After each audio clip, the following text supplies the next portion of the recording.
धर्म और शिक्षा पर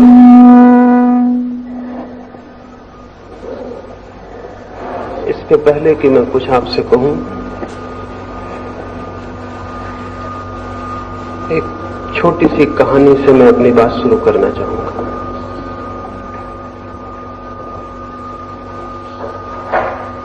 एक सूफी फकीर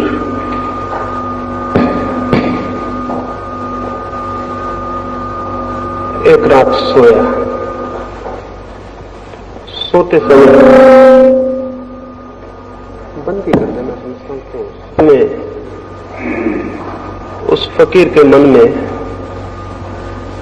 एक प्रार्थना थी। परमात्मा के दर्शन की इच्छा थी। रात उसने एक सपना देखा। सपने में देखा कि वो परमात्मा के नगर में पहुंच गया है। बहुत भीड़ भाड़ है रास्तों पर, कोई बहुत बड़ा उत्सव मनाया जा रहा है।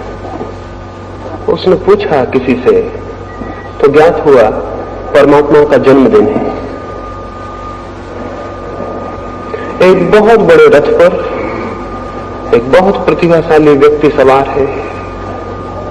पूछा यही परमात्मा है? तो ज्ञात हुआ नहीं, ये तो राम है। और उनके पीछे राम के हजारों लाखों भक्त थे। फिर और पीछे घोड़े पर सवार कोई बहुत महिमाशाली व्यक्ति है। पूछा ये परमात्मा है? तो ज्ञात हुआ वो तो मोहम्मद है और उनके पीछे उनके भक्त हैं।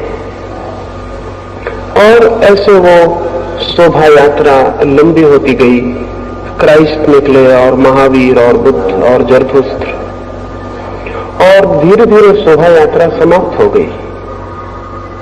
और सबसे अंत में एक बहुत बूढ़ा आदमी एक घोड़े पर निकला जिसके साथ कोई भी नहीं था। उसे देखकर, उस फकीर को देखकर हंसी आने लगी। किसी से उसने पूछा कि ये कौन पागल है जो अकेला घोड़े पर सवार है और जिसके साथ कोई भी नहीं? तो ज्ञात हुआ वो परमात्मा है। उसे बहुत हैरानी हुई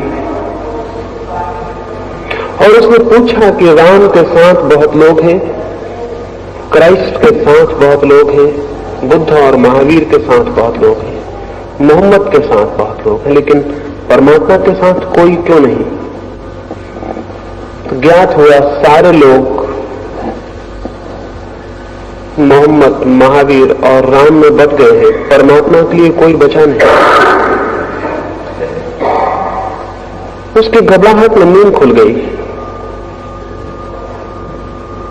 उसने कभी सोचा भी नहीं था। वो बहुत घबराया, लेकिन ये स्वप्न में इसलिए आपसे कह रहा हूं ताकि मैं ये आपसे कह सकूं कि वस्तुतः ऐसी ही स्थिति सारी दुनिया में घट गई है। हिंदू हैं, मुसलमान हैं, ईसाई हैं, जैन हैं, लेकिन धार्मिक कोई भी नहीं है। धार्मिक होना बहुत अलग बात है हिंदू होने से, मुसलमान होने से। इसके पहले कि मैं धर्म और शिक्षा के संबंध में आपसे कुछ कहूं, ये कह देना जरूरी है कि धर्म से मेरा अर्थ हिंदू, मुसलमान और जैन से नहीं है, ईसाई और पारसी से नहीं है।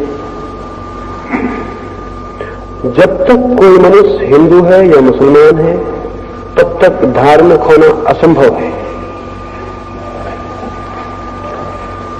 और जितने लोग धर्म और शिक्षा के लिए विचार करते हैं और जो लोग शिक्षा के साथ धर्म को जोड़ना चाहते हैं, धर्म से उनका अर्थ या तो हिंदू होता है या मुसलमान होता है या ईसाई होता है। ऐसी धार्मिक शिक्षा धर्म तो नहीं लाएगी, मनुष्य को और अधिक अधार्मिक बनाती है। इस तरह की शिक्षा तो कोई 4-5 हजार वर्षों से मनुष्य को दी जाती रही है, लेकिन उसने कोई बेहतर मनुष्य पैदा नहीं किया, उससे कोई अच्छा समाज पैदा नहीं हुआ। विपरीत हिंदू, मुसलमान और ईसाई के नामों पर जितना अधर्म, जितनी हिंसा, जितना रक्तपात हुआ है, उतना किसी और बात से नहीं हुआ। ये जान के बहुत हैरानी होती है नास्तिकों के ऊपर, उनके ऊपर जो धर्म के विश्वासी नहीं है, बड़े पापों का कोई जिम्मा नहीं है। बड़े पाप उन लोगों के नाम पर हैं जो आस्तिक हैं। नास्तिकों ने न तो मंदिर जलाए हैं और न मस्जिदें और न लोगों की हत्याएं की। हत्याएं की उन लोगों ने जो आस्तिक हैं। मनुष्य को मनुष्य से विभाजित भी उन लोगों ने किया है जो आस्तिक है। जो अपने को धार्मिक समझते हैं, उन्होंने ही मनुष्य और मनुष्य के बीच दीवार खड़ी की। तो यदि धार्मिक शिक्षा का ये अर्थ हो कि हम गीता सिखाएं, कुरान सिखाएं या बाइबल सिखाएं, तो ये बड़ी खतरनाक शिक्षा होगी। ये शिक्षा धार्मिक नहीं हो सकती, क्योंकि ये बातें जिन लोगों को सिखाई गई है वे लोग कोई अच्छे मनुष्य सिद्ध नहीं हुए। और इन बातों के नाम पर जो भेद खड़े हुए हैं, उन्होंने मनुष्य के पूरे इतिहास को रक्तपात और हिंसा से भर दिया, क्रोध और घृणा से भर दिया। तो सबसे पहली बात तो मैं ये कहना चाहता हूं कि धर्म की शिक्षा से मेरा प्रयोजन किसी संप्रदाय, उसकी धारणाओं, उसके सिद्धांतों की शिक्षा से नहीं है। एक बात निषेधात्मक रूप से, यदि हम चाहते हैं कि शिक्षा और धर्म संबंधित हो, तो हमें चाहना होगा कि हिंदू, मुसलमान और ईसाई शब्दों से धर्म का संबंध टूट जाए, तो ही शिक्षा और धर्म संबंधित हो सकते। नहीं तो शिक्षा और धर्म कभी संबंधित न हो सकते हैं, न होने चाहिए। अगर एक धार्मिक सभ्यता पैदा करनी हो, तो वो सभ्यता हिंदू नहीं होगी, वो सभ्यता मुसलमान भी नहीं होगी, वो सभ्यता पूरब की भी नहीं होगी, वो सभ्यता पश्चिम की भी नहीं होगी। वो सभ्यता अखंड मनुष्य की होगी, सबकी होगी, समग्र की होगी। किसी एक अंश और एक खंड की वो सभ्यता नहीं हो सकती, क्योंकि जब तक हम मनुष्यता को खंडित करेंगे, तब तक हम द्वंद्व और युद्ध से मुक्त नहीं हो सकते। जब तक मेरे और आपके बीच कोई दीवार होगी, तब तक बहुत कठिनाई है कि हम एक ऐसे समाज को निर्मित कर सकें जो प्रेम और आनंद में जिए। अभी तो हमने जो समाज निर्मित किया है, कोई 3000 वर्षों में 15,000 युद्ध जमीन पर हुए। 3000 वर्षों में 15,000 युद्ध, शायद कल्पना भी न हो। 3000 वर्षों में 15,000 युद्ध बहुत ज्यादा होते। अगर प्रतिवर्ष 5 युद्ध हो रहे हों, तो क्या अर्थ हुआ? 3000 वर्षों के इतिहास में केवल 300 वर्ष का छोटा सा टुकड़ा ऐसा है जब युद्ध नहीं हुए। वो भी 300 वर्ष इकट्ठे नहीं, कभी एक दिन, कभी 2 दिन, कभी 10 दिन जमीन पर युद्ध बन रहा है। ऐसा सब मिला के कालखंड 300 वर्ष होते हैं। 300 वर्ष शांति और 3000 वर्ष युद्ध। और ये भी शांति कैसी? एकदम झूठी, जिसे हम शांति के क्षण कहते हैं, वे असल में शांति के क्षण नहीं है, बल्कि नए युद्ध की तैयारी के दिन। मैं तो मनुष्य के इतिहास को 2 हिस्सों में बांटता हूं, युद्ध का काल और युद्ध की तैयारी का काल। अभी तक शांति का कोई काल हमने नहीं जाना है। ऐसा जो ये विभाजित मनुष्य है, इसके विभाजन में सबसे बड़ी दीवार आइडियोलॉजी, विचार, धर्म और धारणा की।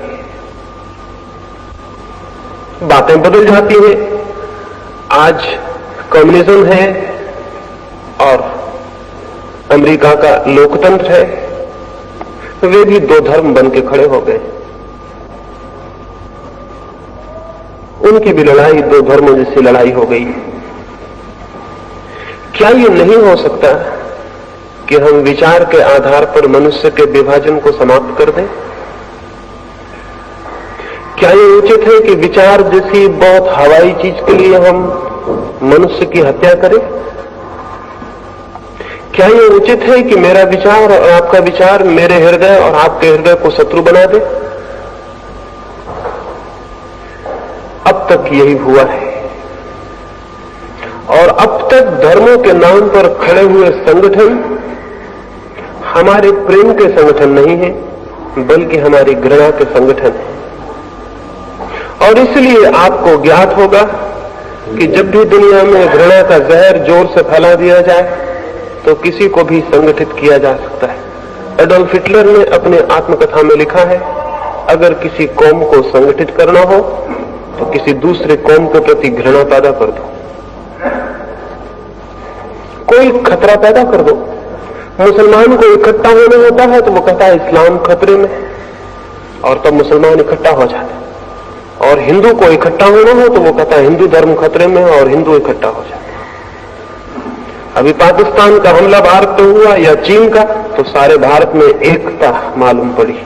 वो एकता एकदम खतरनाक और झूठी, वो प्रेम की एकता नहीं, वो सामने खड़े दुश्मन के खिलाफ जो हमारे मन में घृणा है उसकी एकता है। दुश्मन चला जाएगा, एकता भी चली जाएगी।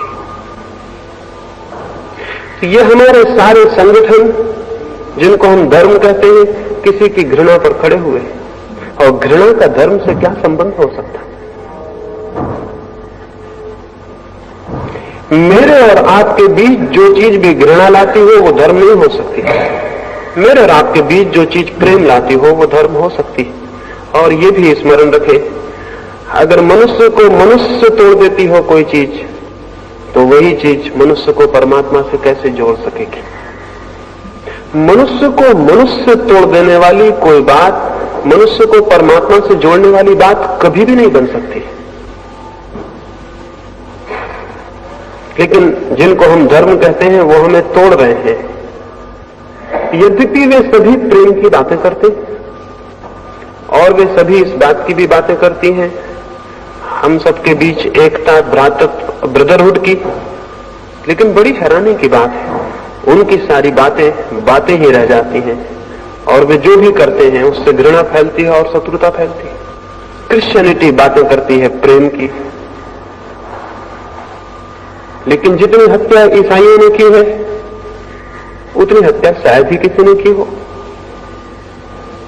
तो थोड़ी हैरानी होती, थोड़ी घबराहट होती, और तब ऐसा प्रतीत होता है अच्छी बातें बुरे कामों को छिपाने का रास्ता बन जाती हैं और कुछ भी नहीं।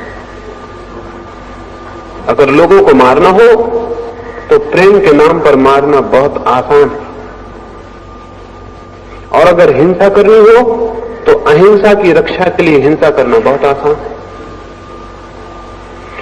और अगर मुझे आपकी जान लेनी हो तो आपके ही हित में जान लेना आसान होगा, क्योंकि तब आप मरेंगे भी और मैं दोषी भी नहीं होऊंगा। तब आप मरेंगे भी, मारे भी जाएंगे और शिकायत भी नहीं कर सकेंगे। तो शैतान ने मालूम है मनुष्य को बहुत पहले यह समझा दिया कि अगर कोई बुरा काम करना हो तो नारा अच्छा चुनना, स्लोगन अच्छा होना चाहिए। जितना बुरा काम हो उतना ऊंचा नारा होना चाहिए, तो बुरा काम छिप जाता है। ये जो धर्मों के नाम पर संगठन है, न तो इनका परमात्मा से कोई संबंध है, न प्रेम से, न प्रार्थना, न धर्म से। ये हमारे भीतर वो जो घृणा है, ईर्ष्या है, हिंसा है, उसके संगठन है। अन्यथा ये कैसे हो सकता था कि मस्जिदें जलाई जाएं, मंदिर जलाए जाएं, मूर्तियां तोड़ी जाएं, आदमी मारे जाएं? ये कैसे हो सकता था? ये हुआ है, होता रहा है। कोई भी धर्म की शिक्षा तभी धार्मिक होगी जब इस सब से उसका संबंध छूट जाए। लेकिन ये सारे धार्मिक लोग चाहते हैं कि बच्चों को धर्म की शिक्षा दी जाए। ये क्यों चाहते हैं? इनकी इतनी उत्सुकता क्या है? इनकी उत्सुकता ये है कि कहीं बच्चे उन घेरों के बाहर न हो जाएं जिन घेरों के भीतर अब तक आदमी जिया है। क्योंकि अगर बच्चे उन घेरों और दीवारों के बाहर हो गए तो पुरानी पूरी की पूरी संस्कृति भूमिसात हो जाएगी, हो जानी चाहिए। उसे रोकने का भी कोई कारण नहीं है। तो पुराने सारे घेरे गिर जाएंगे, पुराने सारे स्वार्थ के केंद्र टूट जाएंगे, पुराना सारा शोषण टूट जाएगा। तो इसलिए हर पीढ़ी अपने बच्चों को अपनी सब बीमारियां दे जाना चाहती है।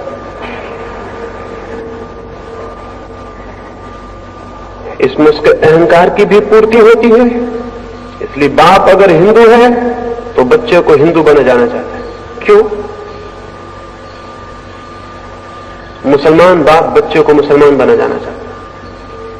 और इसके पहले कि बच्चे में विचार पैदा हो, क्योंकि विचार पैदा हो जाए तो हिंदू या मुसलमान होना बहुत मुश्किल हो जाएगा। विचारशील कैसे हिंदू हो सकता है, कैसे मुसलमान हो सकता है? इसलिए बच्चा जब बहुत छोटा हो, जब उसमें विवेक और विचार पैदा ना हुआ हो, तभी ये कीटाणु हिंदू और मुसलमान होने को उसके भीतर डाल दिए जाने चाहिए।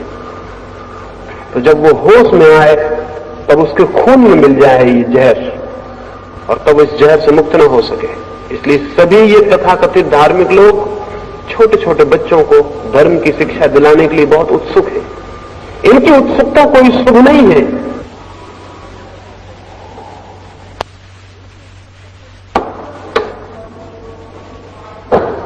और वो ये कि जब उनका विवेक जागृत नहीं हुआ है तब उनके भीतर विश्वास डाल दिए जाएं।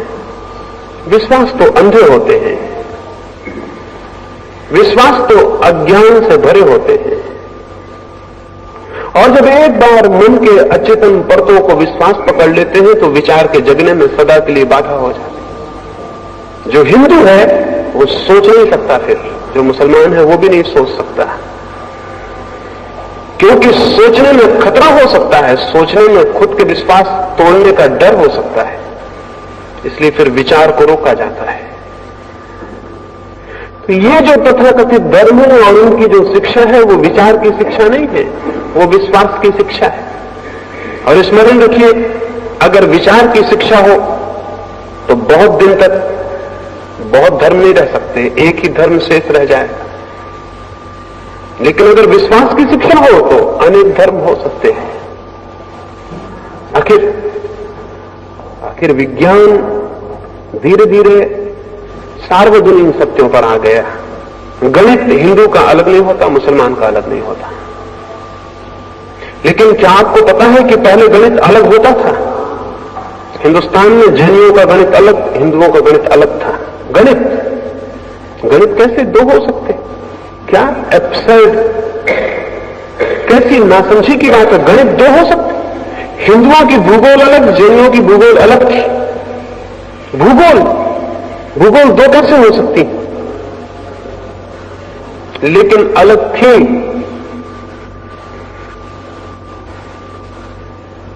ये अलग इसलिए थी कि ये विश्वास पर खड़ी थी, विचार की कोई खोजबीन नहीं थी। विचार और तर्क का कोई आधार नहीं था। तर्क और विचार सार्वजनीन सत्यों पर ले आता है, और विश्वास स्थानीय होता है, सार्वजनीन नहीं होता, नहीं हो सकता, क्योंकि विश्वास को सार्वजनीन होने का कोई आधार नहीं होता है। फिर विश्वास अंधा होता है, उसके पास आंखें नहीं होती। क्या आपको पता है, अरस्तु जैसा विचारशील व्यक्ति भी अपनी किताब में लिखा है कि स्त्रियों के दांत पुरुषों से कम होते हैं। अरस्तु, और खुद की उसकी दो औरतें थी, एक भी नहीं। और कभी भी बैठ के उन औरतों के दांत गिन सकता था। लेकिन नहीं, यूनान में यह विश्वास था कि औरतों के दांत कम होते। असल बात यह है कि पुरुष ये मानने को कभी राजी नहीं है कि स्त्री उसके बराबर होती, उससे कम होनी चाहिए। पुरुष के बराबर कैसे हो सकती, दांत कैसे बराबर हो सकते, इसलिए कभी गिनने का सवाल नहीं उठा। 1000 साल तक यूनान के करोड़ों लोग ये मानते रहे कि स्त्रियों के दांत कम होते हैं। किसी ने गिना नहीं, स्त्रियां घर घर में उपलब्ध है, पुरुषों से थोड़ी ज्यादा ही है, कम नहीं है। किसी ने गिनती नहीं की, किसी ने शक भी नहीं किया। विचार की पहली बुनियाद होती है शक, संदेह, डाउट, और विश्वास का आधार होता है कभी शक मत करना, संदेह मत करना। जो संदेह नहीं करता वो कभी विचार भी नहीं करता, वो कभी खोज भी नहीं करता। तो ये तथाकथित धर्म सिखाते हैं विश्वास करो, जबकि धर्म सिखाएगा विचार करो। और धर्म विश्वास पर खड़ा नहीं होगा, बल्कि विवेक पर खड़ा होगा। और विवेक पर जो धर्म खड़ा होगा वो बहुत शीघ्र, जिस भांति पदार्थ के संबंध में हमने सार्वजनिक यूनिवर्सल नियम खोज लिए, उसी भांति आत्मा और परमात्मा के संबंध में भी सार्वजनिक नियम खोज लेगा। विचार की गति सार्वजनिकता की तरफ है, यूनिवर्सलिटी की तरफ है। धर्म से और शिक्षा का संबंध तब होगा जब धर्म का संबंध विचार से हो, विश्वास से नहीं। और तब फिर वो हिंदू की और मुसलमान की शिक्षा नहीं रह जाएगी, तब वो धर्म की शिक्षा हो जाएगी। जब तक धर्म का संबंध विश्वास से है, तब तक धर्म की कोई शिक्षा नहीं हो सकती। और धर्म का नाम भला लिया जाए, वो हिंदू की शिक्षा होगी या मुसलमान की या ईसाई की या जैन की शिक्षा होगी, ये कोई भी शिक्षा धार्मिक नहीं है। क्योंकि इस तरह से शिक्षित आदमी संकीर्ण हो जाता है, विराट नहीं। इस तरह से शिक्षित आदमी पक्षपातों, प्रेजुडिस से भर जाता है, विवेक उसका मुक्त नहीं होता बल्कि बंधा हो जाता है।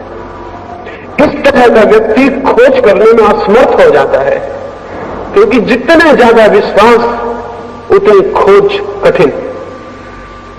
खोज के लिए चाहिए मुक्त, विश्वास से स्वतंत्र चित्त, सब विश्वासों से मुक्त चित्त। लेकिन ये सारे धर्म तो सिखाते हैं कि जो संदेह करेगा वो नष्ट हो जाएगा।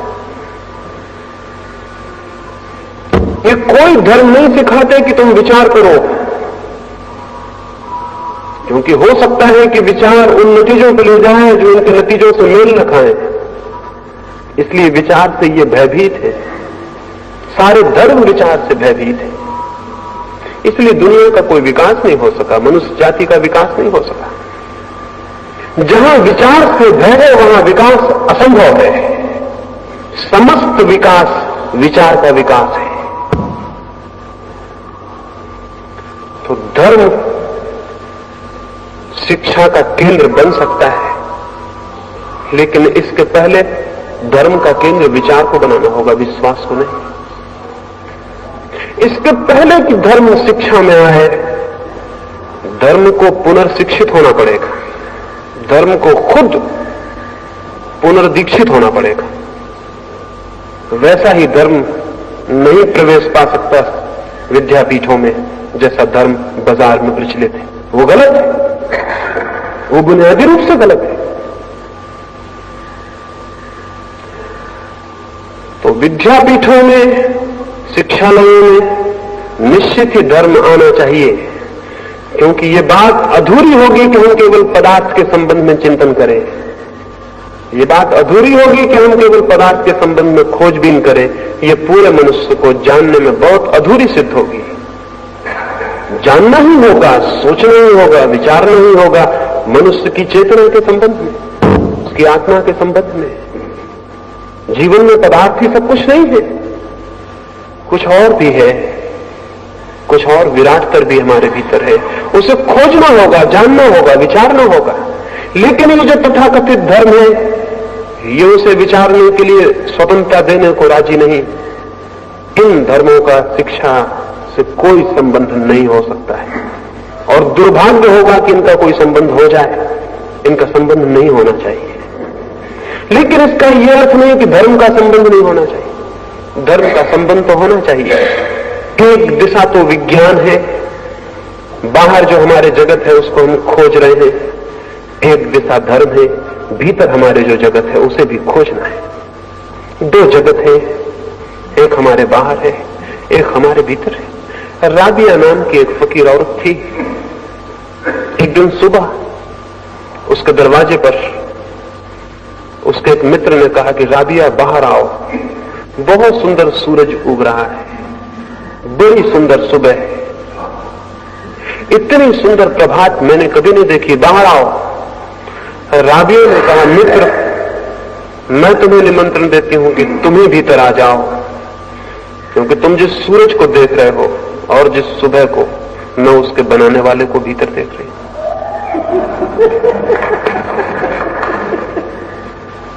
मित्र तुम भीतर आ जाओ। एक बाहर दुनिया है, निश्चित ही बहुत सुंदर, और वे लोग ना समझे जो बाहर की दुनिया के विरोध में मनुष्य को खड़ा करना चाहते हो। बहुत सुंदर है बाहर की दुनिया, और वे लोग मनुष्य के मंगल में नहीं है जो लोग उस दुनिया को कंडेम करते हो, उस बाहर की दुनिया को निंदा करते हो। बहुत सुंदर है बाहर की दुनिया, लेकिन और बड़ी सुंदर दुनिया भी एक भीतर है। बाहर की दुनिया पर जो रुक जाता है वो अधूरे पर रुक गया, शायद वो खजाने के बाहर ही रुक गया, शायद उसने बाहर की परत को, बाहर की देह को ही देखा और भीतर नहीं पहुंचा। भीतर और भी विराटतर और भी सुंदरतर कुछ है। धर्म उसकी खोज है। भीतर जो है मनुष्य के, समस्त के, प्रकृति के, उसकी खोज है धर्म। विज्ञान जो बाहर है उसकी खोज है। बाहर की खोज अधूरी है।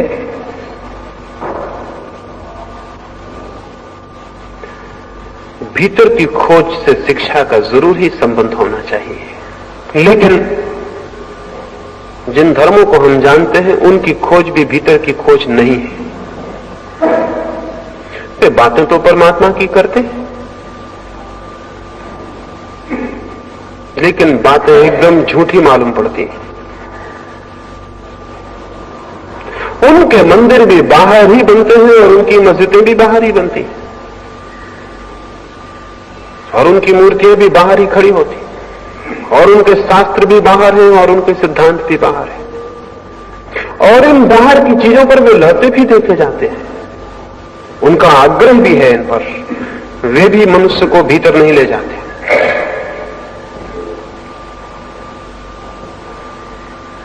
एक निग्रो एक चर्च के द्वार पर एक दिन सुबह सुबह गया और उसने प्रार्थना की उस चर्च के पुरोहित से कि मुझे भीतर आने दे। लेकिन निग्रो, काली चमड़ी का आदमी और सफेद चमड़ी वाले लोगों के मंदिर में कैसे जा सकता है? ये जो भीतर की बातें करते हैं ये भी चमड़ी को देखते हैं कि वो काली है या गोरी। ये जो परमात्मा की बातें करते हैं वो भी देखते हैं कि ब्राह्मण है कि शूद्र। उस चर्च के पादरी ने कहा कि मित्र, क्या करोगे मंदिर में आकर भी? जब तक मन शांत नहीं है तब तक क्या करोगे आकर? जमाना बदल गया है, इसलिए पुरोहित ने अपनी भाषा बदल ली। पहले भी रोकता था वो, लेकिन पहले वो कहता कि हट शूद्र, यहां कहां तुझे प्रवेश। लेकिन अब जमाना बदल गया, उसे अपनी भाषा बदलनी पड़ी। रोकता वो अब भी। तो उसने ये नहीं कहा कि शूद्र यहां से भाग जाओ, उसने कहा कि क्या करोगे मंदिर में आकर भी? जब तक मन ही शांत नहीं है तो परमात्मा को कैसे जानो? ये बात उसने इस निग्रो से कही, लेकिन सफेद चमड़े के लोग जो रोज आते थे उनमें से किसी से भी कभी ये नहीं कहा था। जैसे वो सब मन उनके शांत हो गए। वो निग्रो सीधा होगा इसलिए चला गया। सीधा होगा तभी तो वो भगवान को खोजने किसी चर्च में गया था। अगर सीधा ना होता तो क्यों किसी चर्च में जाता? भोला भाला होगा, ना समझ होगा, नहीं तो किसी चर्च से भगवान का क्या संबंध है? अपने भीतर जाता, चर्च में क्यों जाता? लौट गया। कोई 10-5 दिन बीत जाने के बाद वो पुरोहित, चर्च का पादरी उसे रास्ते पर मिला और पूछा कि मित्र फिर दिखाई नहीं पड़े। उस निग्रो ने कहा, मैंने रात जाके परमात्मा से प्रार्थना की कि मेरे हृदय को शांत कर, मेरे मन को शांत कर, ताकि मैं तुझे जान सकूं और तुझसे मिल सकूं। रात मुझे एक सपना आया और भगवान मुझे दिखाई पड़े और उन्होंने मुझसे पूछा कि तू किस लिए उस चर्च में जाना चाहता है? मुझसे मिलने? तू बिल्कुल पागल है। 10 साल से मैं खुद ही कोशिश कर रहा हूं, वो पादरी मुझे चर्च के भीतर घुसने नहीं देता।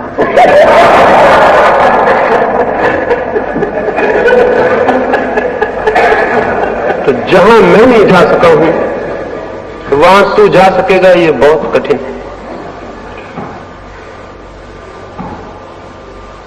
इन मंदिरों में और मस्जिदों में और इनके आग्रह करने वाले लोगों में बाहर के प्रति इतनी आस्था है, इतना आग्रह है कि ये भीतर के प्रति जानकार हो, ये संभव नहीं मालूम होता। मंदिर और मस्जिद तो शिक्षा से नहीं जुड़ सकते, नहीं जुड़ने चाहिए, लेकिन हां, भीतर जाने का कोई द्वार, भीतर जाने का कोई मार्ग जरूर। उसके बिना शिक्षा एकदम अधूरी है, एकदम अधूरी है। तभी मैं देखता हूं कि उन शिक्षालयों में मंदिर बनाने की योजनाएं चलती हैं, वे गलत है। मंदिर किसी का होगा, हिंदू का होगा या मुसलमान का होगा या ईसाई का होगा। मंदिर किसी का होगा और जो किसी का है वो परमात्मा का नहीं हो सकता। परमात्मा का मंदिर भी है, लेकिन वो ईंट और पत्थरों से नहीं बनता। परमात्मा का मंदिर भी है, लेकिन बाहर जो स्थान है उस पर जगह घेर कर नहीं बनता। मनुष्य के भीतर जो है चेतना, उससे निर्मित होता है और वही निर्मित होता है। स्थान में नहीं, आत्मा में, बाहर नहीं, भीतर, अंतस में। तो अंतस में परमात्मा का मंदिर बने, इस तरफ शिक्षा की दृष्टि न होगी तो शिक्षा बहुत अधूरी होगी, बहुत अधूरी होगी।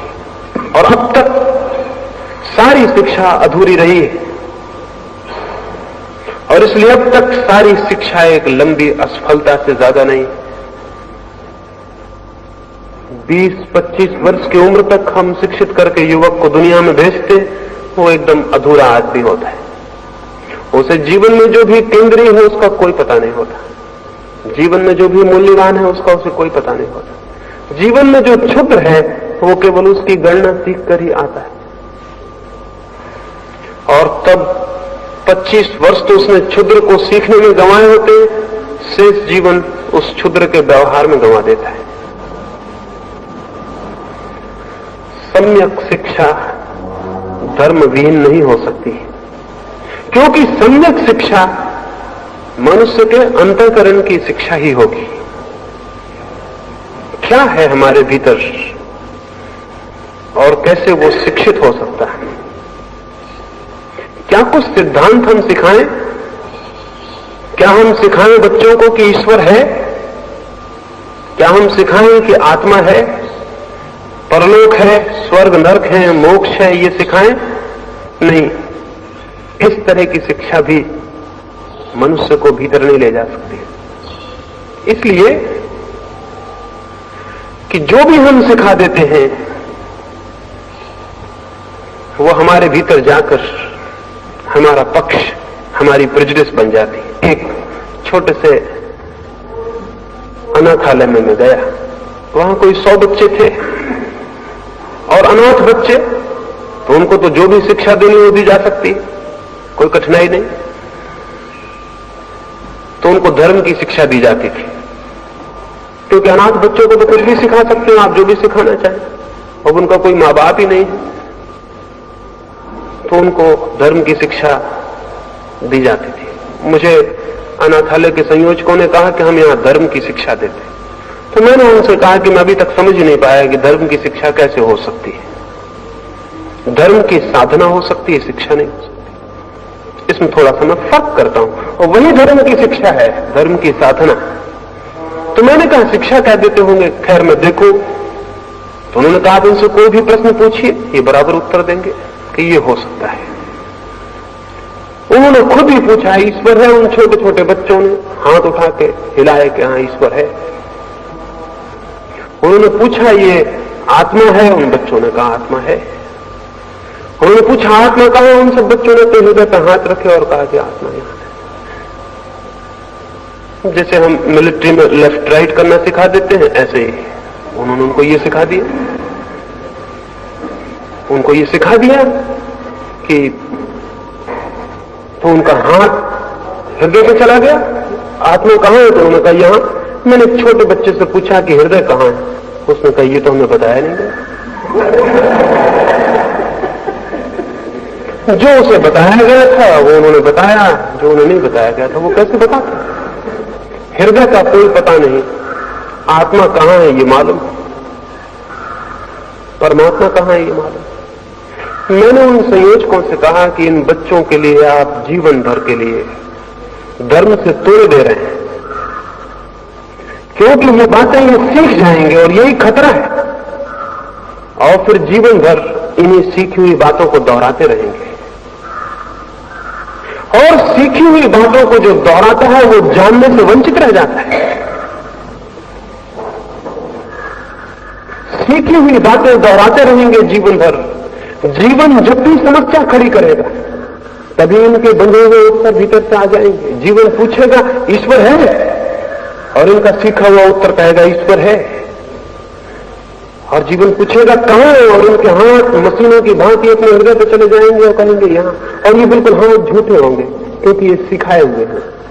सिखाई हुई बातें पदार्थ के जगत में तो अर्थ रखती है, परमात्मा के जगत में कोई भी अर्थ नहीं रखती। सिखाई हुई बातें। अगर हम किसी को प्रेम करना सिखा दें तो एक बात पक्की, इस जीवन में अब वो प्रेम को कभी ना जान पाएगा।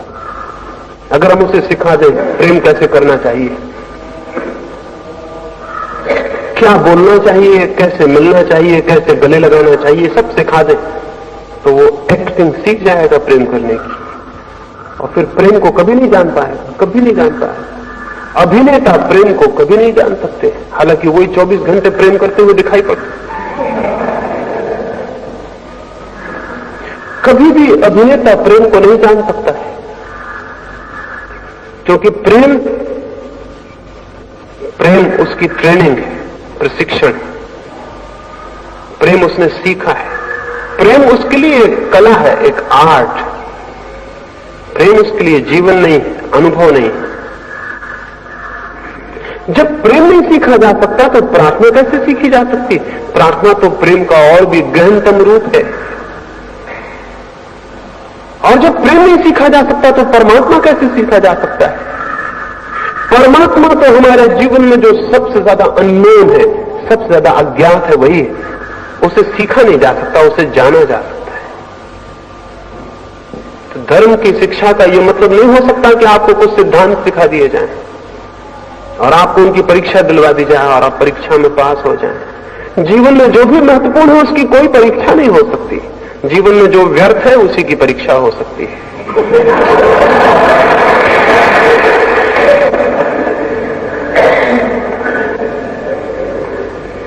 इसलिए जो लोग परीक्षाएं पास करके इतरा जाते हैं वो बिल्कुल पागल है,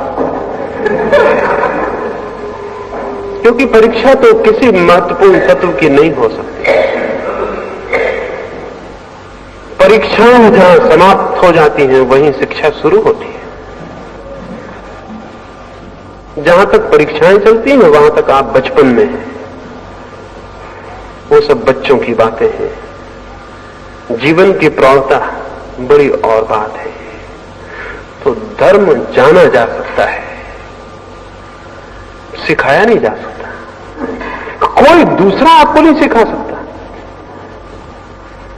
कोई सिद्धांत, कोई उपदेश आपको धार्मिक नहीं बना सकते। फिर क्या करें, क्या हो?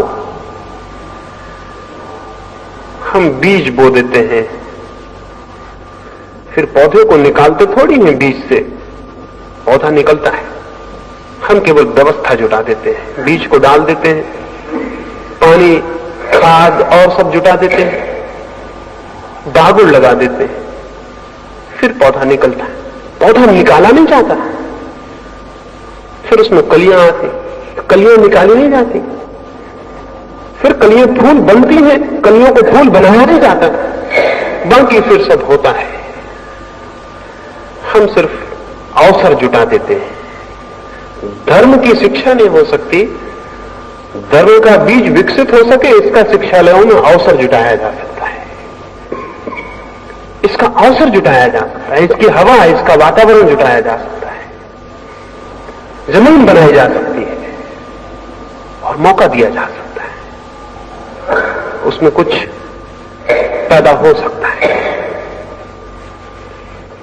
इस अवसर जुटाने में कोई 2-3 तत्व महत्वपूर्ण हो सकते हैं, उनकी मैं थोड़ी सी बात करूंगा। पहला तत्व तो है साहस। अदम्य साहस चाहिए जिसे परमात्मा की खोज करनी हो। हिमालय चढ़ने में कोई बहुत बड़े साहस की जरूरत नहीं, लेकिन परमात्मा तक जाने में बहुत बड़े साहस की जरूरत है, क्योंकि न तो उससे ऊंचा कोई बिंदु है और न उससे गहरा कोई बिंदु है। लेकिन आमतौर से जिनको हम धार्मिक लोग कहते हैं वो एकदम साहसहीन। बल्कि सच तो यह है कि जैसे जैसे साहस कम होता है आदमी धार्मिक होता जाता है, बुढ़ापे के करीब आदमी धार्मिक होता है। जैसे जैसे भय बढ़ने लगता है, मौत करीब आने लगती है, डर लगने लगता है, वैसे वैसे धार्मिक होने लगता है। मंदिरों में जाइए, चर्चों में जाइए, वहां ऐसे लोग दिखाई पड़ेंगे जो या तो मर गए हैं या मरने के करीब इकट्ठे। और अगर कोई जवान आदमी धर्म का विचार करे तो लोग उसको कहते हैं अभी तुम्हारी उम्र है। यानी धर्म की उम्र का मतलब, यानी जब आपकी उम्र ना बचे तब धर्म की उम्र शुरू होती। जब उम्र ना बचे, जब एक पैर कब्र में चला जाए, तब प्रार्थना कर लेना। और यहां तक बात पहुंच गई है कि जिनने उस वक्त भी ना कर पाई, वो जब मर जाते हैं तो उनके कान में गीता वगैरह सुना देते हैं। जो नहीं कर पाए, दोनों ही पैर चले गए, तो उनको हम कान में सुना देते हैं मरने के बाद। धर्म भय पर खड़ा नहीं हो सकता, लेकिन अभी भय पर खड़ा है। और इसीलिए दुनिया में कोई क्रांति नहीं हो सकी कि धार्मिकता पैदा हो सके।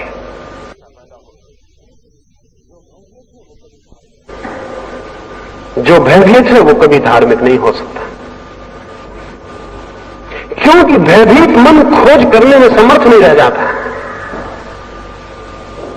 अभय चाहिए, फियरलेसनेस चाहिए, एकदम अभय चाहिए। यानी उस सीमा तक अभय चाहिए कि अगर परमात्मा को भी इंकार करना पड़े तो इंकार किया जा सके। उस सीमा तक अभय चाहिए। इसलिए नास्तिकता को मैं आस्तिकता की पहली सीढ़ी कहता हूं। जो आदमी नास्तिक ही नहीं हो सकता वो कभी आस्तिक नहीं हो सकेगा, कभी आस्तिक नहीं हो सकेगा। नास्तिकता पहली सीढ़ी है। आस्तिकता उसके बाद ही हो सकती है। जो नास्तिक होने के पहले आस्तिक है उसकी आस्तिकता बिल्कुल झूठी हो, बेजान, मुर्दा होगी। साहस, और सबसे बड़ा साहस कौन सा है? सबसे बड़ा साहस है झूठे ज्ञान को अस्वीकार करने का साहस। अगर तुम्हें पता नहीं है कि ईश्वर है तो कभी राजी मत होना मानने को कि ईश्वर है। अगर तुम राजी हो गए फिर जान नहीं पाओगे। राजी मत होना अगर तुम्हें पता नहीं है। अगर तुम्हें पता नहीं है कि ईश्वर है तो तुम कहना कि मुझे पता नहीं है कि ईश्वर है। चाहे कोई तुम्हें कितना ही झुकाए, चाहे प्रलोभन दे कि स्वर्ग जाओगे अगर ईश्वर को मानोगे, और चाहे भयभीत करे कि नर्क भेज देंगे अगर ईश्वर को नहीं मानोगे, तो तुम नर्क जाने को राजी हो जाना, स्वर्ग जाने की फिक्र छोड़ देना। लेकिन कहना कि मैं अभी जानता नहीं हूं, तो मैं अभी मानने को राजी नहीं हो सकता। इतना साहस न हो तो ईश्वर की खोज नहीं हो सकती, धर्म की खोज नहीं हो सकती। भयभीत लोग क्या करेंगे? भयभीत लोग अपने भय के कारण ही कुछ भी मानने को राजी हो जाते हैं, कुछ भी मानने को राजी हो जाते हैं। सबके भीतर भय है मरने का कि कहीं मर न जाएं। इसलिए जो कौम जितनी ज्यादा मरने से डरती है, वो कौम उतनी ही आत्मा की अमरता में विश्वास करने लगती है। ये हमारी कौम, यहां जितने मरने से डरने वाले लोग हैं जमीन पर और कहीं भी नहीं। तो ये कौम आत्मा की अमरता में खूब निष्ठा रखती है। क्यों? ये निष्ठा कोई आपके ज्ञान के कारण नहीं है। मरने का डर कि कहीं मर न जाए, तो कम से कम एक बात तो तय है कि आत्मा अमर है, शरीर मरेगा मरेगा, हम थोड़ी मरने वाले हैं। मैं तो बचूंगा। ये जो मरने का भय है, यह आपकी आत्मा का विश्वास बना हुआ है। ये विश्वास बिल्कुल झूठा है, ये भय पर खड़ा हुआ है। इस विश्वास का कोई भी मूल्य नहीं है। ये विश्वास धार्मिक नहीं है। ये केवल भयभीत रुग्ण चित्त की आस्था है, सुरक्षा है, सिक्योरिटी घबराहट में पकड़ ली गई। तो शिक्षा भय को अलग करे, साहस के लिए तैयार करे। पहली बात, अगर धार्मिक जीवन को जन्म देना है तो एक अदम्य साहस पैदा करना पड़े, भय से मुक्त करना पड़े। अभी सारा धर्म भयभीत है, भय से ग्रसित है। सारी हमारी नैतिकता भय पर खड़ी है। चौरस्ते पे पुलिस वाला खड़ा हुआ है और सबसे बड़ा पुलिस वाला हमने परमात्मा खड़ा कर रखा है ऊपर। इधर पुलिस वाला डरवाए हुए है कि चोरी मत करना, उधर परमात्मा डरवाए हुए कि चोरी मत करना। पुलिस वाले में और परमात्मा में हमने एक आंतरिक संबंध बना रखा है। ये डरवाता है कि इधर सजा करवा देंगे, और अगर इससे बच गए तो उस बड़े पुलिस वाले से बच ही नहीं सकते, वो नरक भेज देगा, वो वहां आग में डालेगा और ये करेगा। और इस भय पर जो नीति खड़ी होती, जो धर्म खड़ा होता है, वो थोथा होता है, झूठा होता है। उसकी प्राणों में कोई गति नहीं होती, उस प्राणों में कोई बल नहीं होता। तो स्मरण रखना, धर्म का पहला सूत्र है अभय। इसलिए भय के कारण किसी सिद्धांत को कभी अंगीकार मत करना, कभी स्वीकार मत करना। अच्छा है अज्ञान में मर जाना, लेकिन झूठे ज्ञान में जीना बहुत बुरा है। क्योंकि जो आदमी झूठे ज्ञान को स्वीकार कर लेता है, उसका अज्ञान ढक जाता है। अज्ञान मिटता नहीं, अज्ञान ढक जाता है। और जब अज्ञान ढक जाता है तो ज्ञान की खोज की प्रेरणा नष्ट हो जाती है, फिर कोई प्रेरणा नहीं रह जाती। अगर मेरे पैर में फोड़ा है, मैं उसको ढांक लूं तो मुझे दिखाई न पड़े, आपको दिखाई न पड़े, इससे फोड़ा समाप्त नहीं होता, बल्कि न दिखाई पड़ने से फोड़ा फिर अबाध गति करता है, निश्चिंत होकर गति करता है, फैलता है शरीर में। हमें पता नहीं है कि ईश्वर है, लेकिन हम माने बैठे हैं कि ईश्वर है। तो वो जो अज्ञान है उसको हमने छिपा लिया।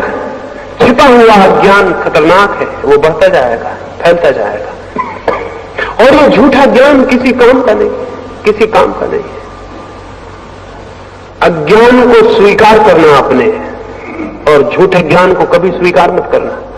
तो जो मनुष्य अपने अज्ञान को जानता है, अज्ञान उसे चैन नहीं लेने देता है, उसे धक्के देता है कि मिटाओ इसे, तोड़ो इसे, आगे बढ़ो और अपने अंधकार को तोड़ो। हम यहां बैठे हैं, हमें पता चल जाए कि मकान में आग लग गई, तो फिर किसी को समझाना पड़ेगा कि बाहर निकलो, उपदेश देने पड़ेंगे, भाषण करने पड़ेंगे समझाने के लिए कि बाहर निकलिए, मकान में आग लगी है। नहीं, फिर ना यहां उपदेशक पाया जाएगा, ना सुनने वाले पाए जाएंगे, कोई भी नहीं। उन दोनों की मुलाकात बाहर होगी, यहां नहीं होगी।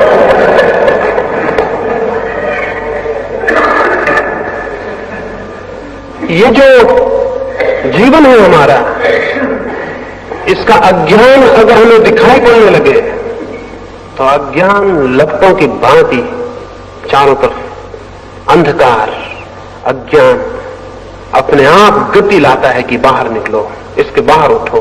कोई अज्ञान से सहमत होने को राजी नहीं है। झूठे ज्ञान ने लोगों को सहमत करने के लिए राजी बना दिया। दुनिया में कोई अज्ञान को सहने के लिए राजी नहीं है, लेकिन झूठे किताबी ज्ञान ने, उपदेशों ने लोगों को राजी बना दिया, अज्ञान को सहमत होने के लिए तैयार कर दिया। हम अपने अज्ञान से सहमत हो जाते हैं।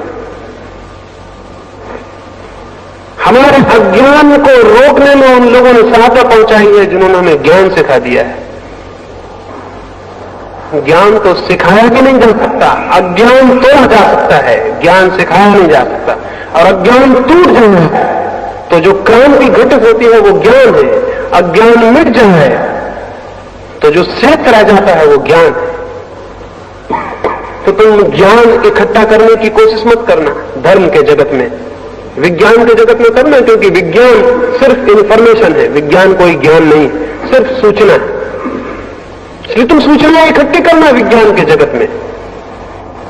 विज्ञान हमेशा बाहर से सीखा जाएगा, क्योंकि वो सूचना है, ज्ञान नहीं है। धर्म कभी बाहर से नहीं सीखा जा सकता, वो सूचना नहीं है, वो ज्ञान है। तो बाहर से जो भी सिखाया गया है उसे छोड़ देना। तो शिक्षालय ये कर सकते हैं कि बाहर से सिखाया गया धर्म से छुटकारा दिलवाएं, साहस पैदा करें, हिम्मत दें, अभय बनाएं और युवकों को कहें कि तुम खोजना और उनके अज्ञान का दर्शन कराएं कि तुम अज्ञान में हो। खोजने के क्या सूत्र हो सकते हैं, मार्ग हो सकते हैं, वो उन्हें बताएं। खोजने का पहला सूत्र है अशांत चित्त कभी कुछ खोज नहीं सकता। अशांत चित्त कैसे खोजेगा? अशांत चित्त तो अपनी अशांति में इस भांति आबद्ध हो जाता है कि खोज असंभव हो जाती है। खोज के लिए चाहिए शांत चित्त, खोज के लिए मौन चित्त, खोज के लिए चाहिए गहरी शांति। तो चित्त कैसे शांत हो, उसकी दिशा, चित्त कैसे मौन हो, उसकी दिशा, चित्त कैसे निर्विचार हो, उसकी दिशा, इसकी भूमिका शिक्षा में जुटाई जानी चाहिए। अभी तो हम जो कर रहे हैं वो उल्टा कर रहे हैं। अभी तो हम मौन होना बिल्कुल भी नहीं सिखाते। अभी तो हम विचार से भरते हैं और जितना जो व्यक्ति विचार से भर जाता है समझते उतना ज्यादा शिक्षित हो गया। इसलिए आपको पता है जिन मुल्कों में शिक्षा बढ़ती जाती है उन मुल्कों में पागलों की संख्या भी बढ़ती जाती है। क्योंकि अगर हम विचार ही विचार की शिक्षा दें और मौन की कोई शिक्षा न हो तो विचार की अति जो तनाव पैदा करेगी उससे विक्षिप्तता आएगी, उससे पागलपन आएगा। पश्चिम के तो बड़े विचारक, करीब करीब सभी बड़े विचारक, बड़े कवि, बड़े चित्रकार बिना पागल खाने जाए बिना छूटते नहीं। बल्कि अब तो मुझे ऐसा लगने लगा कि जो पागल खाने नहीं जाता वो थोड़ा मीडियाकर है, वो जीनियस नहीं है, वो प्रतिभाशाली नहीं है, छोटा मोटा है इसलिए नहीं जाता, बच जाता है, लेकिन बड़ा विचारक तो जाता ही है। सभ्यता जैसे जैसे विकसित हुई है पागलपन बढ़ा है। ये क्यों? ये विचार का अति टेंशन है, अति तनाव है। हम सिर्फ एक आदमी को हम चलना चलना सिखा दें और रुकना ना सिखाएं तो क्या होगा? पागल नहीं हो जाएगा। उसको चलना सिखाएं, रुकना ना सिखाएं, ठहरना ना सिखाएं, वो चलते ही रहे तो क्या होगा? तो क्या होगा? उसके पैर चलते ही रहे तो या तो पागल होगा या मर जाएगा या थक के बेहोश होकर गिर जाएगा। हम उसे विश्राम ना सिखाएं तो क्या होगा? एक आदमी को हम जागना सिखाएं और सोना ना सिखाएं तो क्या होगा? तो हम विचार सिखाते, निर्विचार बिल्कुल नहीं सिखाते, उसे मौन, साइलेंस बिल्कुल नहीं सिखाते। तो उसका परिणाम क्या होगा? ये विचार की अति मस्तिष्क को इतने तनाव से भर देगी कि उस तनाव का अंतिम परिणाम यही हो सकता है कि मस्तिष्क टूट जाए, स्नायु जवाब दे दें, वो पागल हो जाए। ये हो रहा है। और डर तो ये है कि इतनी तीव्रता से हो रहा है कि पूरी सभ्यता के पागल हो जाने का डर, पूरा डर है इस बात का कि कहीं पूरी मनुष्य जाति एक साथ पागल ना हो जाए। पता हमको बिल्कुल नहीं चलेगा पता इसलिए नहीं समझ रहे कि हम भी उतने पागल, बगल वाला भी उतना पागल, इसलिए पता चलना बहुत कठिन होगा। अभी वो पता नहीं चल रहा। पता नहीं चलने का कारण ये नहीं है कि अभी कोई हालत बहुत अच्छी है, पता न चलने का कारण है कि सबकी हालत एक जैसी है। एक गांव में ऐसा हुआ, एक बार एक जादूगर आया और उसने आके कुएं में कोई पुड़िया डाल दी। गांव में एक ही कुआं, और उसने कहा कि इसका जो भी पानी पिएगा वो पागल हो जाए। गांव भर के लोगों को पानी पीना पड़ा, सिर्फ गांव का जो राजा था उसने नहीं पिया, उसके घर में एक कुआं और था। राजा, रानी और वजीर ने पानी नहीं पिया, लेकिन शाम तक गांव के लोगों को तो पानी पीना ही पड़ा। एक ही कुआं था गांव में। सारा गांव शाम होते होते पागल हो गया। सारे गांव के लोगों ने सभा की और उन्होंने कहा मालूम होता है बादशाह का दिमाग खराब हो गया, क्योंकि बादशाह ने पानी नहीं पिया था उस कुएं का। तो गांव भर के लोग जब पागल हो गए तो उन्हें समझ में आया कि बादशाह का दिमाग जरूर गड़बड़ हो गया, बिल्कुल हमारी जैसी बातें नहीं कर रहा। तो उन्होंने सभा की शाम को कि इस राजा को उतार देना चाहिए, इसका दिमाग खराब हो गया, और किसी ठीक राजा को इसकी जगह बिठाना चाहिए, नहीं तो सब गड़बड़ कर देगा, सब डुबा देगा। राजा बहुत घबराया। महल के आसपास जनता इकट्ठी हो गई। उसने अपने वजीर से कहा कि क्या करें। वजीर ने कहा सिवाय एक रास्ता है कि उस कुएं का पानी हम भी पी लें। अगर थोड़ी देर हो गई फिर बचाव मुश्किल हो जाएगा। तो राजा ने जाके उस कुएं का पानी पी लिया। उस रात उस गांव में उत्सव मनाया गया कि राजा का दिमाग ठीक हो गया। करीब करीब ऐसी हालत है। और इसलिए तो जब हमारे बीच कोई ठीक दिमाग का आदमी पैदा होता तो हम उसके साथ बड़ा उल्टा व्यवहार करते हैं। क्राइस्ट पैदा होता सूली पे लटका देते हैं, सुकरात पैदा होता जहर पिला देते हैं, गांधी पैदा होता गोली मार देते हैं।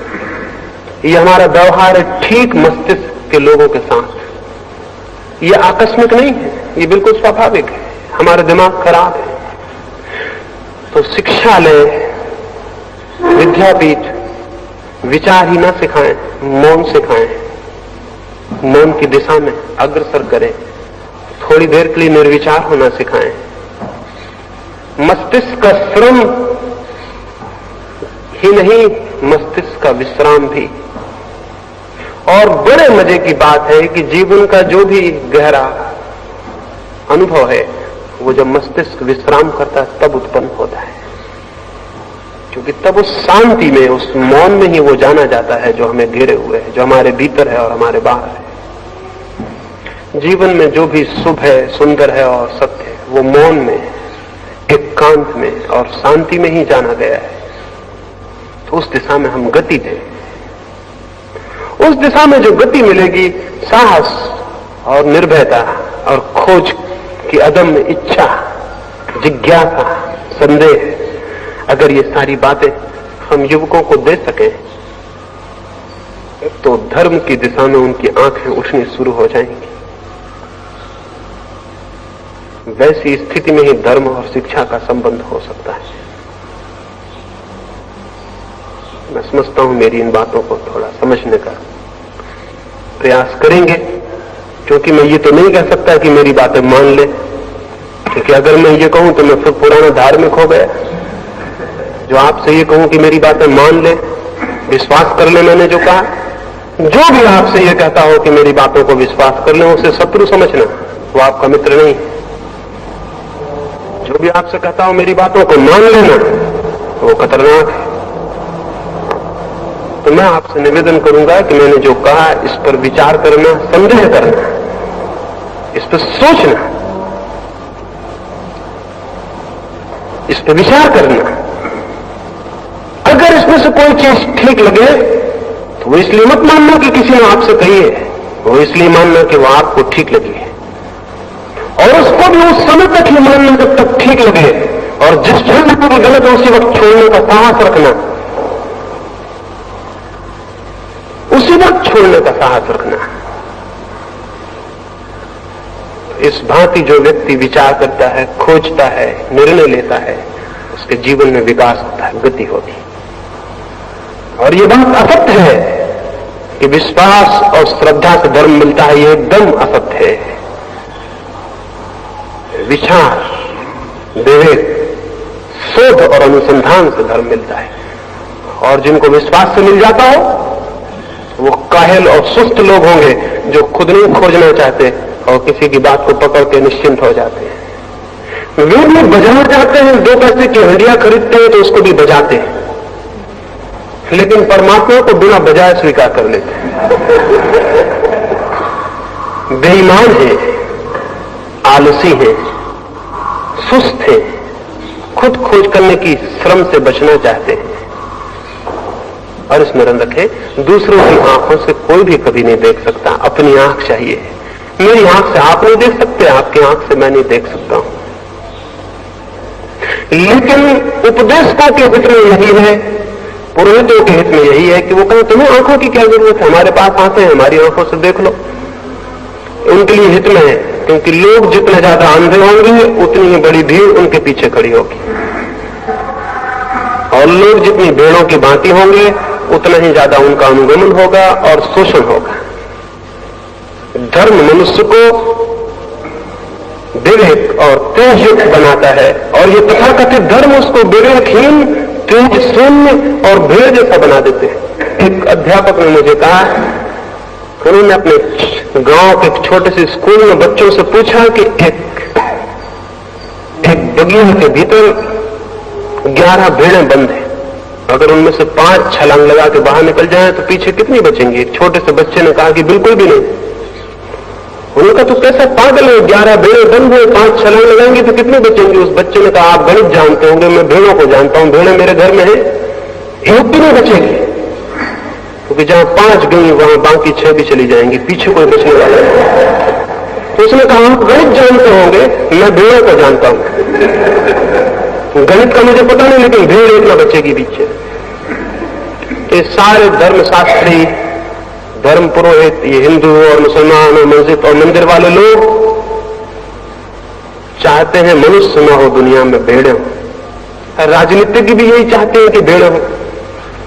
दुनिया के तथाकथित सभी तरह के नेता, चाहे वो धर्म के नेता हो चाहे राज के नेता हो, वो सभी चाहते हैं कि भेड़ें हो, क्योंकि भेड़ें अनुगमन करने में बड़ी कुशल होती हैं और कभी इंकार नहीं करती। ये जितने भी शोषण करने वाले लोग हैं वो सभी यही चाहते हैं। तो मैं आपसे निवेदन करूंगा, अगर धार्मिक बनना है तो भेड़ कभी मत बनना, किसी की भी भेड़ मत बनना, तो ही खुद का विवेक मुक्त होगा, खुद की आंख जगेगी। न तो किसी के अनुयायी बनने की जरूरत है और न किसी के अपना अनुयायी बनाने की जरूरत है। धर्म की खोज एक एक मनुष्य की वैयक्तिक खोज है, कोई सामूहिक उपक्रम नहीं है। प्रेम मैं अकेला करता हूं, न किसी का अनुगमन करता हूं, न किसी को नेता मानता हूं। प्रार्थना भी मैं अकेला ही करूंगा, परमात्मा भी मैं अकेला ही खोजूंगा।